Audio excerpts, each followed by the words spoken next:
Hello everybody, my name is Anthnwam. Welcome back to Let's Play Suzerain. As you know, last time we're kind of trying to deal with all the protests right now. So the end of the day in the Broom Palace. It was late in the evening. Broom Palace was getting somewhat quiet when I returned to the office at the top. I eagerly approached my chair and sprawled onto it. It had been an exhausting day, just like every day since I took office. You know what? I'll pour some whiskey to myself and had a sip. I'm trying to quit smoking, right? So don't take a smoke. It felt like the best salve after a long day of work. I glanced downwards out the window and saw Sergei and the guards waiting for me at the main gate. A couple of knocks at my door. My secretary, Lee Volsuna, entered. Mr. President, Mr. Tusk is here to see you. Who was Mr. Tusk? A millionaire businessman. Okay. You had a meeting with the Lothar spokesperson. I am sorry for not giving you proper notice. Don't worry about it. Thank you for your understanding. After a moment, Mr. Tusk swaggered into the room. I met Sordland's most prominent businessman once or twice, but never alone. He had large jowls, blindingly shiny shoes, and the air of someone who was used to getting his way. Anything to drink, Mr. Tusk? Water? Whiskey? Cognac. Probably from before you were born, sweetheart. I'll check the supply room. Levia backed out the office, shooting me an apologetic look as she did so. Walter hung up his hat, which I could see was lined with mink. He fixed me a long, hard stare, and then broke with a toothy grin. Good evening, Mr. President. I am here to congratulate you. We both sat down. My business partners and I wish you a successful term as the leader of our nation. Get to the point, Mr. Tusk. Why are you really here? I see that you're not very welcoming, President. I really congratulated you. I see no reason to necessitate rudeness.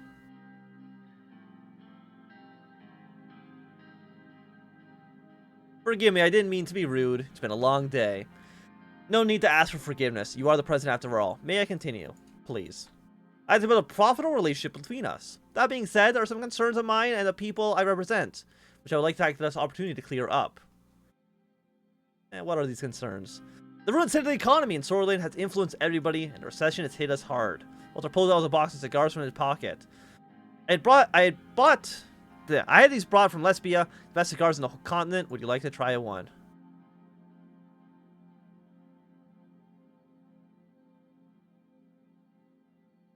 I'll grab one out of the pack. Walter lit up. It was a large. I know I just said I wasn't going to smoke, but it's too late now. Now we are talking a man who knows pleasure and business. Walter grabs himself a cigar and lit it up as well. He looked out at the city scenery as we both puffed away. Arthur purchased stock from Armorland Industries in Arcasia. Smart buy. They're developing new gadgets that are going to be profitable.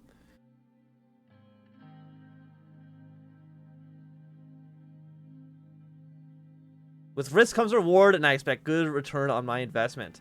You have a keen eye for business. I'll buy a couple thousand shares too to expand my portfolio. I hope the investment pays off for both of us, President. His eyes wander away for a moment. The assassination and the troubles between the left and right are worrying, but the recession is the root of cause of these issues. For us, it is worrying to see that you have decided to promote a planned economy. I don't mind that we disagree on the economy. Neither do I, but you know how much capital Lothsburg represents. Even though you pursue this path, you need further market investments to boost the economy. He leaned forward in his chair. The high-speed rail investment was a great decision. The basis of logistics will improve and the boost the economy once finished.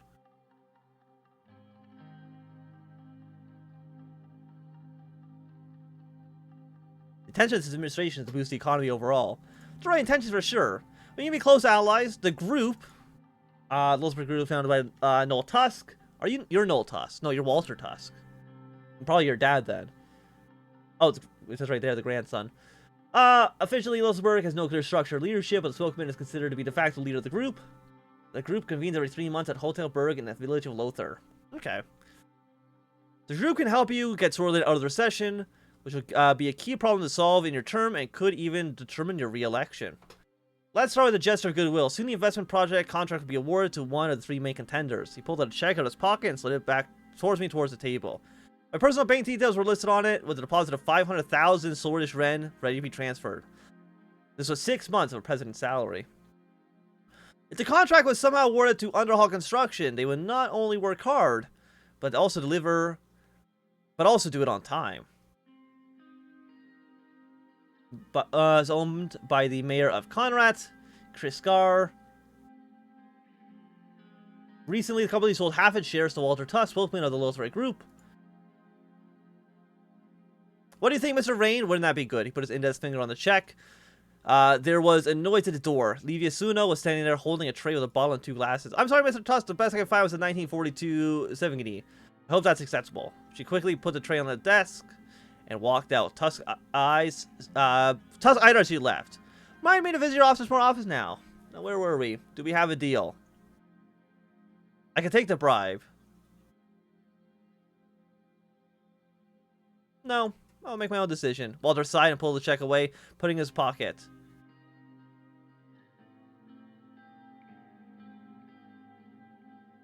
I'm not going to threaten him with jail time. That seems like it's going to lead to bad things in the future. Did you think I was just another corrupt politician? Administrators are built on mutually beneficial partnerships, but I understand where you stand now. I almost forgot. Please say hello to Mr. Coronati for me. Who is... He smiled. Have a good evening, President. Yeah, you're the person we're going to eventually meet, right? Walter stood up, grabbed his jacket, and made his way towards the door. He closed the door behind him. I gathered my things and prepared to head home. As I walked out, I noticed Livia still there, covering up her typewriter for the evening. If I may be so bold, Mr. President, to accept the offer. Of course I didn't. How could you even ask me that? The other girls had told me about all kinds of dealings that went on during the Alfonso administration. I wasn't sure if you were that kind of president. I most certainly am not. She and I took a moment to look over the lights of the city before heading to the elevators. So what have we done on turn 2? We visited towns most affected by political violence, and I rejected the bribe from the oligarchs. Okay. So those are the 2 things we've done so far. We have 3 exclamation points. What are they? Finalize the contract. You want me to meet... Oh, you're meeting with Coronati, and you are the relief plan. Okay, this one will be fast. With the assistance of the National Business Council and the Central Bank, Simon Hall put forward a countrywide relief plan to mitigate the economic hardships that are being felt. We can either provide a stimulus check for people in need, or bail out businesses under serious financial strain, or decide not to approve the plan. Let's provide stimulus checks for people in need. We are now have basically no budget or no wealth, but that's okay. I'm actually as rich as the government is right now, so we'll see how that goes in the future. Let's first finalize the contract. We arrived in Arica by train. After being greeted by cheerful citizens and local government officials, we headed to the city hall. Here, a significant meeting about the L1 project would take place. Several construction companies sent out representatives to the city hall. Gus arrived early with a heartwarming smile. Hello, Mr. President. Good to see you again. I appreciate you taking up my offer on a stock investment. Almaden is a very promising corporation. If everything goes well, you make solid returns. So you are, rural development. Thanks for arranging the opportunity. I'll get you a 25-year-old Elroy Maroon to make solid profits. My pleasure, Mr. President. I've been looking forward to that Maroon because it is guaranteed. Now I feel like it's going to flop. Simon Hall joined us, and after settling down, we will discuss the details of the L1 railway project. I came with the train yesterday, and it was a little uncomfortable. Besides starting our economy recovery, the train's journey here will be much more pleasant, Mr. President. That is a given now. The project will improve so many things, ranging from logistics to growth. You made the right choice for sure. I trust your economic plan, Simon. I'm glad to hear that. We should be able to slow down the recession if we finish this project successfully. I am sure we will. According to our dear document, many citizens will be employed because of this business expansion.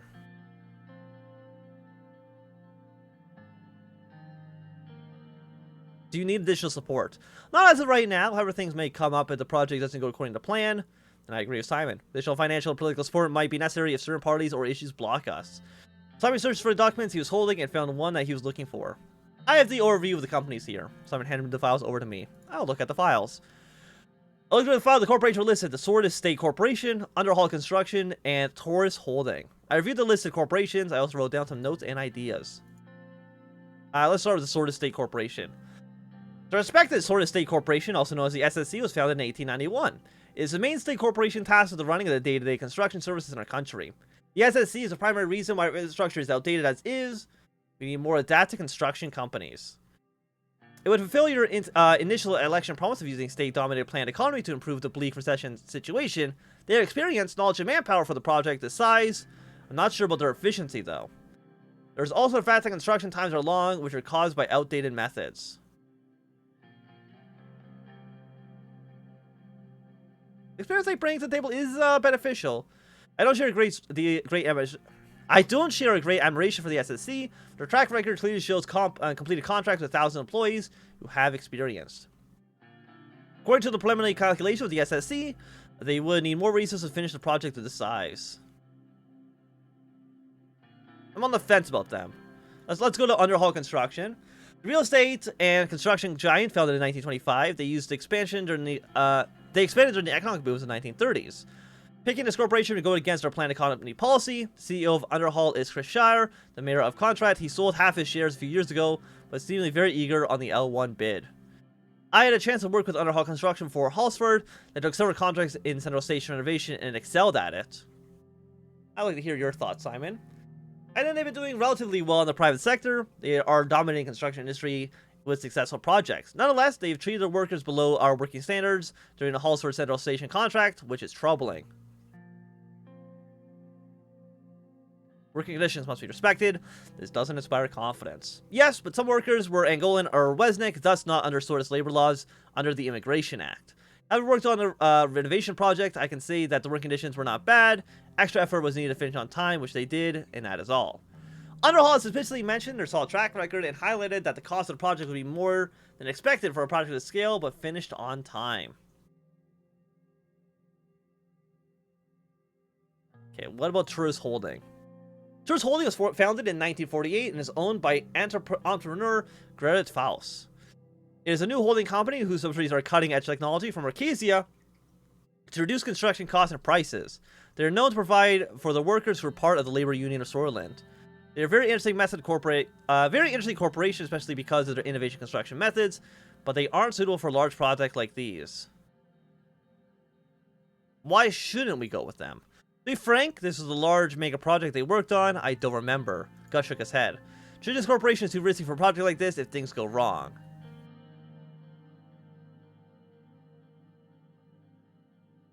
The capabilities matter more than the history they have. We need to make unbiased decisions. They have a joint contract in Arcasia for reconstructing the highway intersection in one of the major cities. It went well, but it was their only large scale success. If we're going to try a different company, this is the most unique. The project manager of Tourist Holding mentioned that they would be able to finish the project with the allocated funding. They're the only company who found the budget sufficient, making them a cheaper alternative. I think they're worth considering. It's time to make a decision about which company to award the L1 high-speed contract to. You cost us a budget, which we don't really have. So we either go with people who are going to do it cheap, or people who are going to take a little bit longer on it.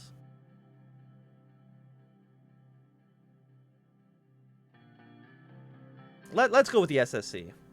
Good that we're staying consistent with our economic strategy. Simon assigned the contract section of the dossier and fixed his glasses. Very well, Mr. President. The contract will be awarded to the Sordland State Corporation. I wish the choice was different, but at the end of the day, success on the project is what matters. The company will be notified today, and the construction work will begin immediately. It's great news. My expectation for the grand opening ceremony are late next year. I will be returning to my duties. See you soon, Mr. President. And that concludes our meeting. The meeting ended, and we spent the remainder of the day attending events in our Arica. It was very refreshing to attend cultural dances and hear the traditional Sordland music in the region. So it looks like it's maybe like 1/5 of the way done? Maybe 1/6. So let's meet with Marcel Carnati. We're heading up to the meeting location set up by Marcel Carnati. A motorcade was made up of the most confidential and trustworthy team. After a few hours of driving along River Esquel, we took a turn before entering Carnat. The darkness started setting in as we drove up the hill. I'm going to look outside. I can see a giant stadium lights on the hilltop far away in the distance. It looked like a massive complex. We are nearing our destination. We arrived and the big iron gates and the country club opened. It was a huge and outright extravagant. The main building, inspired by lesbian architecture, was lit from all sides. It was rather chilly. I approached with Petar and Lucien. Petar, I hope the journey was comfortable. So yeah, we're here with our driver and the vice president and our chief strategist.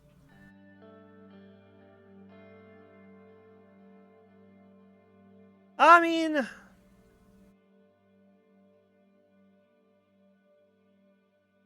I mean, I can't think it come from where a country is sending into chaos. Well, if you put it like that, enter the building. After opening a marbly engraved wooden door, we were greeted by two tall women. The receptionist led us to the meeting room upstairs. Marcel was standing by the window and looked outside at the beautiful complex. He turned around to have a quick look at both of us. He was really a handsome man with fair hair. He walked towards me with his hand reaching out for a handshake. Yeah, I shook his hand, he had a firm grip. It's such a pleasure to meet you in person, Mr. Karate. I appreciate your efforts to reach out for this mutually beneficial friendship.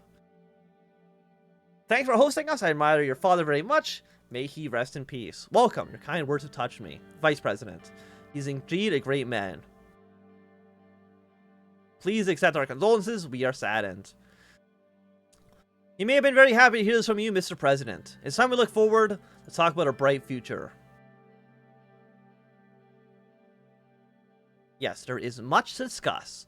Believe it or not, I have been a secret admirer of your political success. I find your quick rise to power was shockingly well executed.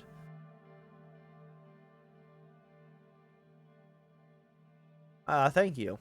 Marcel gently pointed at the seats. We sat down around the gigantic table for speaking. He knocked on wood. The past months have been tumultuous, to say the least. I'm glad you and your family weren't harmed in the shooting. The whole incident must have been a shock for the kids. They aren't used to that. They aren't used to what we lived through back in the late 20s. I still remember when my father took us out to the country when it became too dangerous in Conright. They were sorrowful, but the most important thing is that they are safe and sound. Of course, that's all that matters. No family should suffer a tragedy ever again. We had enough of that. Well, I am known to be a straightforward person, so let me get to the point without wasting your valuable time. It was during the Alfonso campaign that I was struck by what you have done within the party. Marcel started to look at one of the paintings on the wall.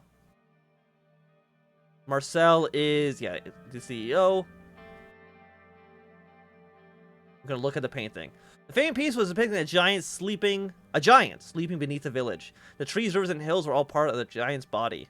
Its eyes were two caves looking up at the people. It showed daylight at the far left and nighttime at the far right. The giants seemed to be watching the village. It was totally unbeknownst to the villagers. Marcel pointed his finger at me. You said we would transform this nation, Mr. Rayne. My conglomerate has a way of doing things, and I don't want them to change. So I want to cooperate with you. Cooperate? You might have a people support now, Mr. President, but what happens when you make mistakes? Everybody makes mistakes. What's that supposed to mean? Let's hear his point, Vice President. Being a president in this country means having many enemies. Enemies that would resort to do anything to break you down. Let's say these enemies cause a scandal or leak sensitive information from the administration. These would be destructive when they were released. If they were released. We're playing a dangerous game. We're all dangerous men playing dangerous games. Let's hear your offer. I want two things, Mr. Rayne. Number one is a guarantee from you that the Rayne Mission won't meddle in HOS affairs no matter what happens. And number two is a simple gentleman's favor for the future. Let me prove my services to you first, and I'm sure you want us to prove when the time comes. How do I know that I can trust you? My circle advised against this. They don't even know we are meeting, Mr. President. We both put ourselves at risk here, but I am willing to trust you. The question is, are you willing to trust me and accept this offer? Lucien, my chief strategist. What do you have to think about this? He leaned into my ears and whispered, I think it's a good deal. He's right. We need the media support. With the newspapers and channels on our side, we can dodge a lot of bullets. One thing that bothers me, though, is his favor request. We don't know what it is, and he could ask us something that we could point fingers at us. Marcel interrupted us. So, do we have a deal?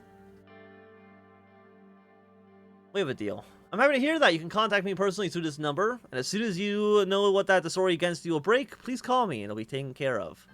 I hope you'll uphold your end of the bargain as well. As long as you do, you can count on me. We will meet again. Goodbye. Thank you for your time, Mr. Karate, and let's return to Hall Sword.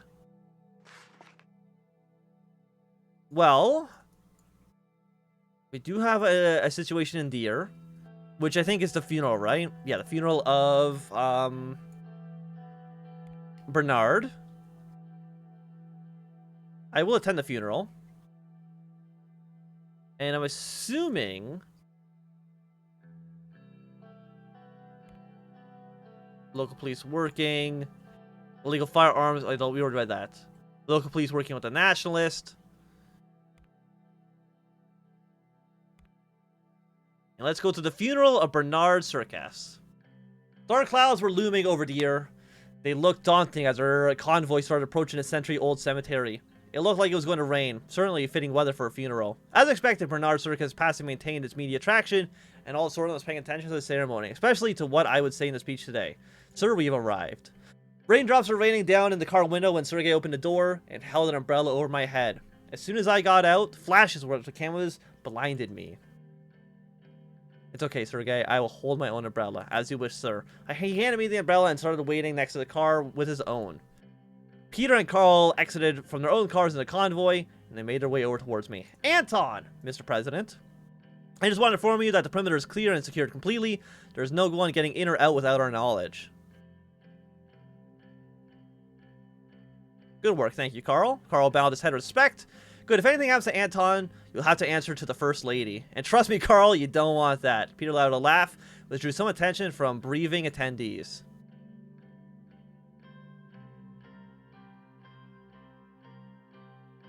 Wait, did I laugh? Yeah, Peter, please, we're at a funeral. It started to rain. Several illegible voices were heard from Carl's radio. He stepped out to reply and returned shortly. We have a small problem, sir. A few, 5 to be exact, Red Youth members are here to attend the funeral. They apparently said they wish to give their respects to the fallen comrade. Should we let them in? Do you think they pose a security threat? No. They're thoroughly searched. It looks like they are really here to attend the funeral. Let them in. As you command. Let's head over. They are about to start. We walked towards the crowd circling around the grave. Everyone in attendance was wearing black in mourning. The rain started pouring heavily. Bernard's widow and daughter were in the front row, staring at the coffin with a mixture of disbelief, confusion, and all above cold, unforgiving sadness. Both their eyes were very red and swollen from weeping. Before taking my place to observe the ceremony, I gave my condolences to Bernard's wife and daughter, who looked at me. She reminded me of Dina. When the religious ceremony was done, I was invited by the priest to deliver my speech. I took the podium. I felt I had a lump in my throat. I couldn't get my daughter's eyes out of my head. Today being born, Bernard Circus, a father, husband, and loyal servant of this country. Towards the back of the crowd, I spotted members of the Red Youth wearing red shirts and black bands of mourning on their arms. They sang rudely and were respectfully bowing their heads after the dead. There was complete silence except for the raindrops.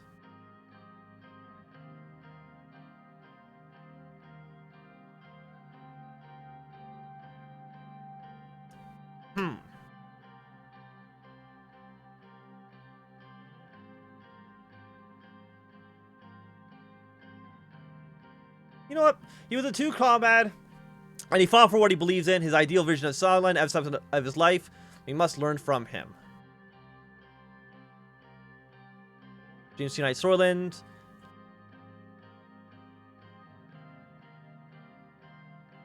Circus had a dream of united Sordland. In these next months, we need to fulfill his dream and band together.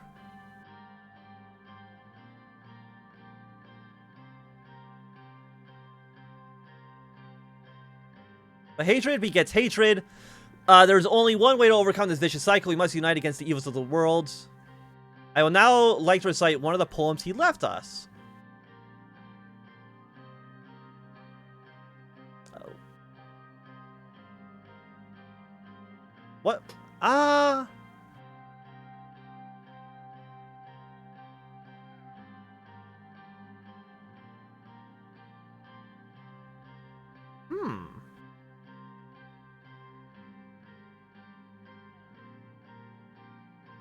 Our only strength is the will to survive, knowing that we will perish, knowing nothing more absolute. In a moment of silence, please. During the silence, all that was heard was the ravens. 7:10, he started clapping, some crying. The coffin was lowered into the grave by the gravekeeper. After a couple of minutes, Bernard Circus was one with the soil and no more.